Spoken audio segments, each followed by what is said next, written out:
సర్దార్ సర్వాయి పాపన్న గౌడ్ ఆశయాలకు అనుగుణంగా బీసీలకు రాజ్యాధికారంలో వాటా ఇవ్వాల్సిందేనని మాజీ మంత్రి శ్రీనివాస్ గౌడ్ డిమాండ్ చేశారు. హైదరాబాద్ ఎల్బీనగర్ కామినేని వద్ద సర్వాయి పాపన్న గౌడ్ విగ్రహావిష్కరణకు శ్రీనివాస్ గౌడ్ హాజరయ్యారు. కేసీఆర్ హయాంలో పాపన్న గౌడ్ జయంతి వర్ధంతులను రాష్ట్ర ప్రభుత్వం ఘనంగా నిర్వహించేదని గుర్తు చేశారు. కాంగ్రెస్ ప్రభుత్వం బీసీలకు 42% రిజర్వేషన్లు ఇస్తామని మోసం చేసిందని ఆక్షేపించారు. కేంద్ర రాష్ట్ర ప్రభుత్వాలు బీసీలకు రావాల్సిన వాటాను సక్రమంగా ఇవ్వకపోతే రాబోయే రోజుల్లో ధర్నాలు, ఉద్యమాలు చేస్తామని శ్రీనివాస్ గౌడ్ హెచ్చరించారు.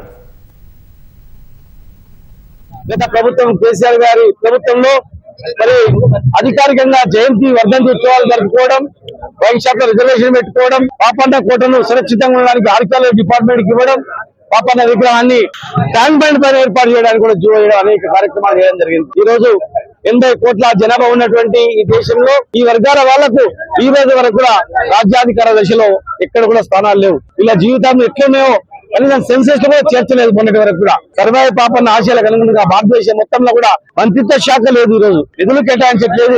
కనుక జనాభా ప్రాతిపదికగా రాజకీయ రిజర్వేషన్లు కూడా ఇవ్వాలి.